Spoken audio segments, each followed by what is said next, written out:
Maybe I should do a really cool, like, sequence. Kind of like, you know, Casey Neistat's Mail Time? I should do a cool sequence like that. Or like Connor Franta's Q&A. Yes, I like this idea. I'm gonna make a sequence for my book club. Maybe not this episode, but next episode. Hey, what's up you guys? It's Angel, and today we're doing another book club.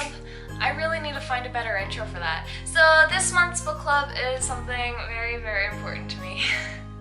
I have fallen hard for this series. So I've had this book on my bookshelf for a really long time now, and I was super intimidated by it because it's quite a large book and there are so many people who rave about it, and I was afraid that like it was just a huge hype and like it wouldn't live up to it.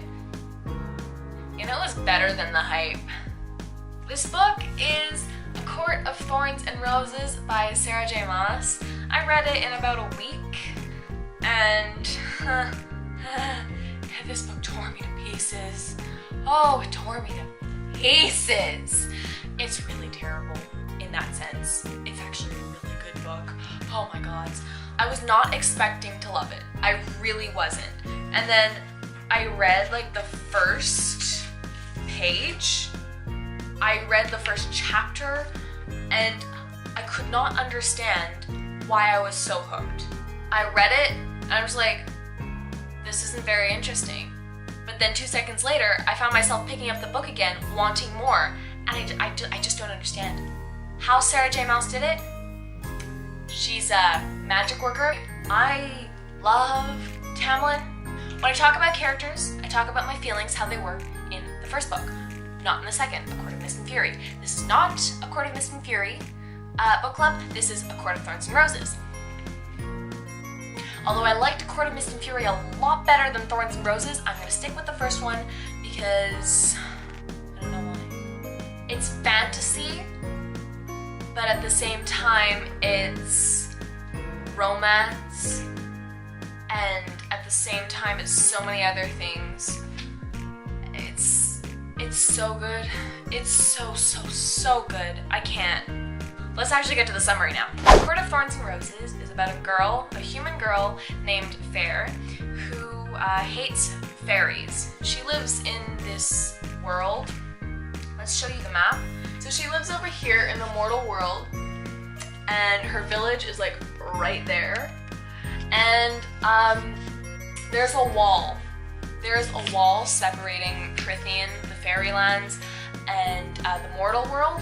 The mortal lands, sorry. And she's human. She hates fairies because apparently they like to eat humans, and it's very strange. She accidentally kills a fairy when she's hunting because her family's poor as heck.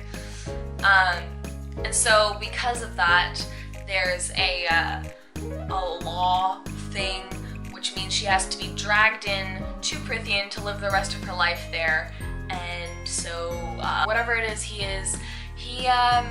Tamlin, so basically takes her and to the spring court, because Prithian is split up into 7 courts. There's the spring court, summer court, autumn court, winter court, dawn court, day court, and night court.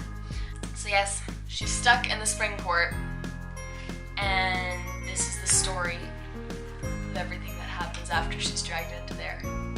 And if I say anything more, I'm gonna spoil a whole bunch.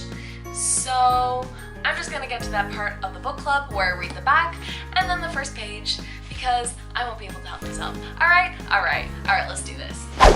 So for the back of the book. She stole a life, now she must pay with her heart. When 19-year-old Huntress Fair kills a wolf in the woods, a beast-like creature arrives to demand retribution. Dragged to a treacherous magical land she knows about only from legends, Fair discovers that her captor is not an animal, but Tamlin, one of the lethal immortal fairies who once ruled their world. As Fair dwells on his estate, her feelings for Tamlin transform from icy hostility into a fiery passion that burns through every lie and warning she's been told about the beautiful, dangerous world of the Fae. But an ancient, wicked shadow over the fairy lands is growing, and Fair must find a way to stop it, or doom Tamlin and his world forever. I want to tell you so many things, but I can't. First page, Chapter 1. The forest had become a labyrinth of snow and ice. I'd been monitoring the parameters of a thicket for an hour, and my vantage point in the crook of a tree branch had turned useless. The gusting wind blew thick flurries to sweep away my tracks, but buried along with them any signs of potential quarry. Hunger had brought me farther from home than I usually risked, but winter was the hard time. The animals had pulled in, going deeper into the woods than I could follow, leaving me to pick off stragglers one by one, praying they'd last until spring. They hadn't. I wiped my numbed fingers over my eyes, brushing away the flakes clinging to my lashes. Here, there were no telltale trees stripped of bark to mark the deer's passing. They hadn't yet moved on. They would remain until the bark ran out, then travel north past the wolves' territory and perhaps into the fairylands of Prithian, where no mortals would dare go unless they had a death wish. And that's the first page. I really hope that strangely uninteresting beginning hooked you the way it did for me, because I really suggest this book. It was super good. I can't stress that enough. So yes, I really hope you guys enjoyed that video.